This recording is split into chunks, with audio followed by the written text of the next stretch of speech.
Shalom Aleichem, c'est avec une très grande émotion qu'on se retrouve pour parler de la Iloula, de Rabbi Nachman, de Breslev Tzadik et Sodolam, que son mérite nous protège et vous protège les amis. Ce cours est dédié à la Panassa, le chef de Panassa de bonne santé de Ephraim Ben Simcha.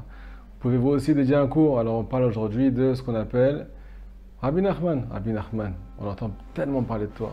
Oman Rosh Shana, beaucoup de gens, beaucoup de juifs ont sacrifié leur argent, sacrifié peut-être leur vie, ont voyagé cette année à Oman en temps de guerre. Comme on explique une chose pareille.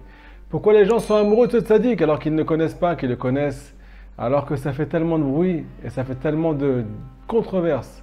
Et pourtant ils sont Mosser Nefesh. Ils sont prêts à mourir pour aller chez lui. Qu'est-ce qu'il a promis? Quel est son message? Aujourd'hui on découvre ensemble un message de Virabotai. Un message qui est là pour réparer les âmes les plus sensibles. Les âmes déchues, celles qui sont tombées au plus bas. Rabbi Nachman a promis qu'il allait les réparer, comme on va l'expliquer aujourd'hui. Écoutez ce cours. La question qu'on pose, pourquoi ce tzaddik a été enterré à Ouman? Ouman, il faut savoir que, premièrement, ce n'est pas la terre d'Israël. Et tous les tzaddikim du monde ont rêvé d'être enterrés en terre sainte. Lui, il a choisi d'être enterré en Chutz La'aretz, en dehors d'Eretz Israël. Mais non seulement ça, il faut savoir que Ouman, c'est l'endroit le plus impur qui puisse exister au monde entier. Quand on rencontrait des démons, des Shedim, dans le temps, on leur disait « Retourne à ton endroit, retourne à Ouman ». Pourquoi? Parce que là-bas, c'est l'endroit du Sitra Achra, l'endroit des forces du mal. Et c'est là-bas que Rabbi Nachman de Breslev a choisi d'être enterré. La question qu'on pose aujourd'hui, pourquoi? Alors écoutez ce qui s'est passé là-bas. Hacham Mirachem, il y a eu là-bas un pogrom, des milliers de juifs, hommes, femmes, enfants. Des bébés ont été égorgés. Leur sang a coulé dans toute la ville de Ouman par antisémitisme. Ils ont tous été tués, assassinés, de sang-froid par les goïms. Rabbi Nachman, quand il a vu ça, il a dit « Je vais être enterré là-bas ». Parce qu'il y a un Kiddush Hashem, le nom d'Hachem a été sanctifié dans tous les mondes supérieurs. Des milliers de juifs ont été tués et assassinés pour sanctifier ton nom Hachem. Qu'est-ce qui s'est passé là-bas? Alors premièrement, les goïms leur ont demandé de se convertir à leur religion. Et ces juifs-là, ils ont refusé. C'est pour ça, c'est l'une des raisons pour lesquelles ils ont été assassinés. Rabbi Nachman a dit, c'est là-bas que je vais être enterré, pour élever leur âme. Et là, on arrive au vif du sujet, les amis. Qu'est-ce que ce tzaddik a promis? Quel est le but de ce tzaddik dans ce monde? Qu'est-ce qu'il veut nous faire? Qu'est-ce qu'il attend? Pourquoi il nous attend? Pourquoi autant de juifs voyagent à Ouman? Tous les ans, de plus en plus, des milliers chaque année. Qu'est-ce qui se passe, Rabotai? Alors écoutez ce qu'il a dit. Son but dans ce monde, le but de sa venue dans ce monde, était de réparer les âmes du peuple d'Israël. Non seulement les âmes des défunts, ceux qui sont partis, ceux qui sont déjà partis, qui attendent depuis des milliers d'années d'être réparés. Il faut savoir qu'une âme, elle ne peut pas tout le temps être réparée.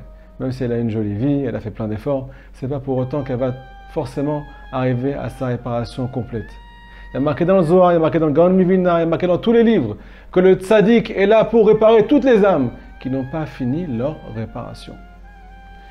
Ça, c'est pour les défunts. Maintenant, pour les vivants, ou bien les morts vivants. Il faut savoir que celui qui n'est pas réveillé dans la prière, dans la Torah, dans la Hitbodedut des doutes, il est appelé par nos sages quelqu'un qui est malheureusement mort vivant. Son corps, il bouge, il va au travail, il mange, il dort. Mais à l'intérieur, il n'y a pas de vie, il n'y a pas de vie pour Dieu. Alors qu'est-ce qu'il est venu faire, Rabbi Nachman?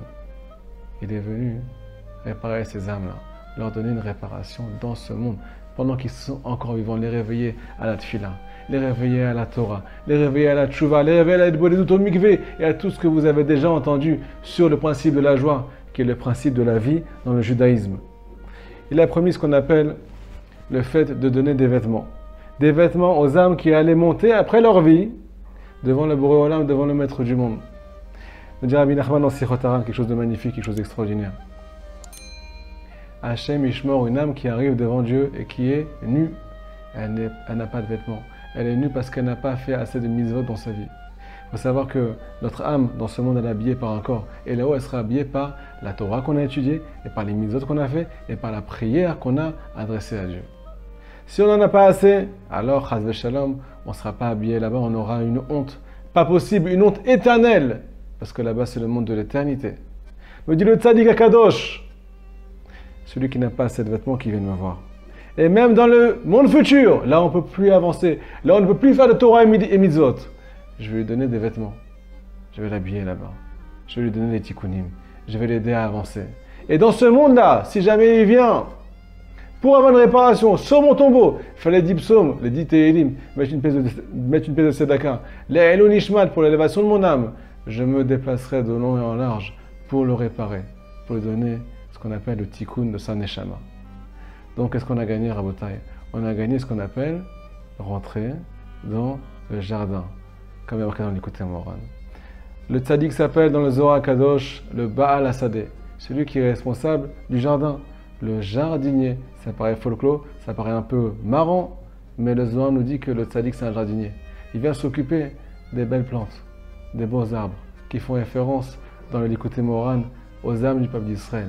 Ces belles plantes et ces beaux arbres, ils cherchent à grandir, ils cherchent à être arrosés, réparés, qu'on enlève les ronces qui sont autour d'eux, qu'on enlève leur Yetzer Hara, qu'on enlève leurs difficultés et leur tristesse. Le tzaddik est là pour nettoyer et faire pousser chaque âme, pour l'amener à son tikkun.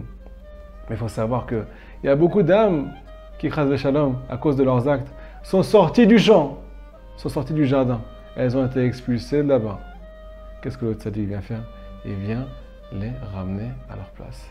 Chacun à sa place. Chacun avec son chemin. Chacun est différent à Botaï. On a tous un chemin pour revenir vers Dieu. Le tzaddik nous le dévoile pour nous rapprocher d'Akadosh Baruch Hu lui-même.